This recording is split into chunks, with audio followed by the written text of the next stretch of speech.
Now let us understand the next topic, the relation between angular and linear velocity. In a circular motion, we have both of these velocities. There will be a linear velocity whose direction is given by the tangent, and there will be an angular velocity omega which depends on the direction of angular displacement. Now we can say that let us consider a circular motion. Let us consider this circular path. Center is here, and let us say that at any time t the particle is at this point at time t, so its direction of linear velocity will be this direction given by the tangent. And let us say that after a very small time dt the particle is here, after time dt, and this at this position the direction of velocity is in this direction. Now since the body is moving in this direction, so our angular displacement will be like this. So this will be d theta, small angular displacement in small time dt.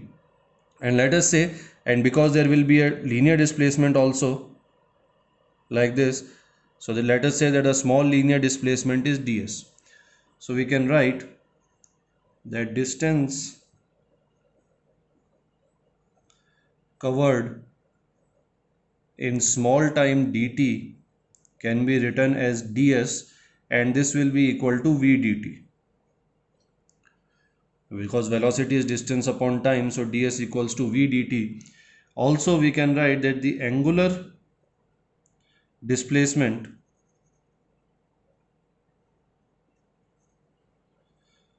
in time dt will be given by this angle d theta, and this will be equal to ds by r.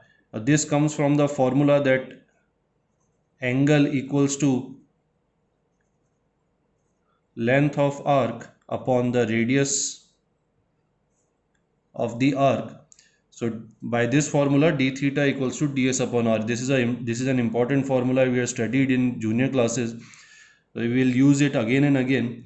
So remember this, d theta equals to ds by r, and ds is v dt, so we can write d theta equals to v dt by r.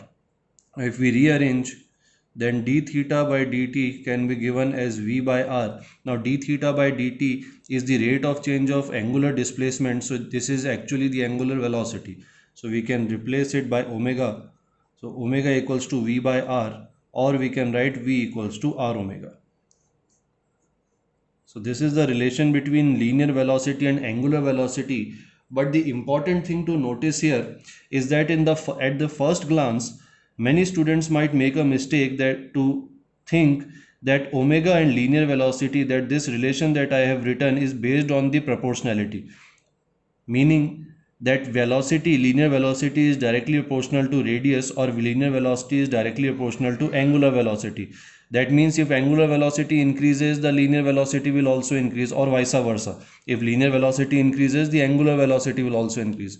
But make sure, do not make this mistake, that these two relations are not directly based on direct proportion or inversely proportional.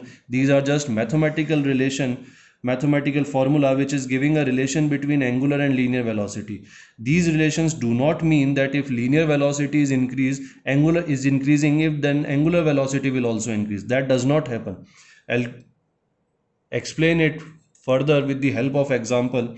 Let us say that we have a disk, and that disk, and there is a rod passing through the center of disk, and the disk is like this, and this rod is passing through this center of disk. And let us say that it is moving, the disk is rotating on its axis like this. Disk is rotating with angular velocity omega. Now consider two particles on this disk. One particle is here, let us say at radius r1, let us say this particle is p, and there is another particle here at radius r2 at q. So this will go like this. So when the disk is rotating, the particle p will move in the circle of radius r1, and particle q will move in the circle of radius r2. Both the radii are different, r2 is greater than r1. Now if we talk about just angular velocity, that the entire disk is rotating with angular velocity omega. Now it does not make sense to say that angular velocity of particle p can be different from angular velocity of particle q, because they are the particles of the same body. If the entire body is rotating with angular velocity omega, that means each particle on the body will also rotate with the same angular velocity. Hence, particle p and particle q will have the same angular velocity omega, and any other particle that we can take on this disk will also have the same angular velocity omega. But what about the linear velocity? Now, if you think, if you can visualize clearly, we can say that linear velocity of say particle p is Vp, and it will be given by r1 omega, and similarly linear velocity of q will be given by r2 omega. Now as you can see, omega is same, we have just explained omega is same, but since r1 is less than r2, the radii are different, so hence the linear velocity will also be different. And if you imagine this situation, it will make sense also. Since it is a smaller circle, the particle p has to go around a smaller circle, and particle q has to go around the larger circle. But since their angular velocity are different, angular velocity of p is omega and q is also omega, but the distance covered in the same time, the linear distance covered in the same time, will be different.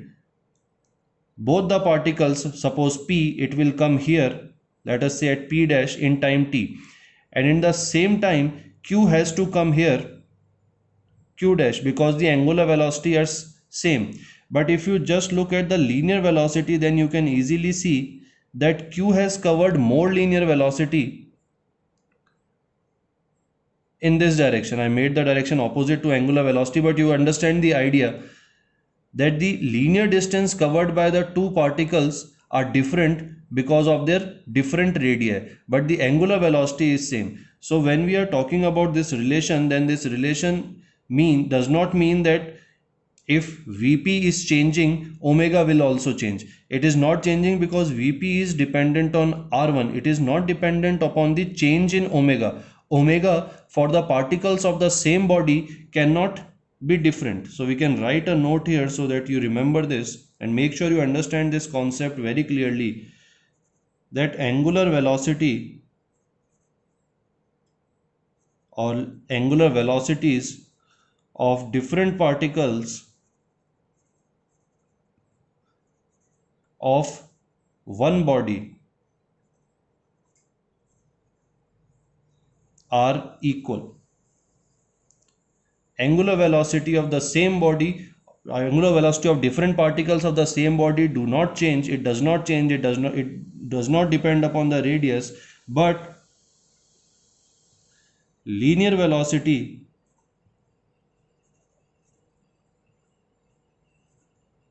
will be different according to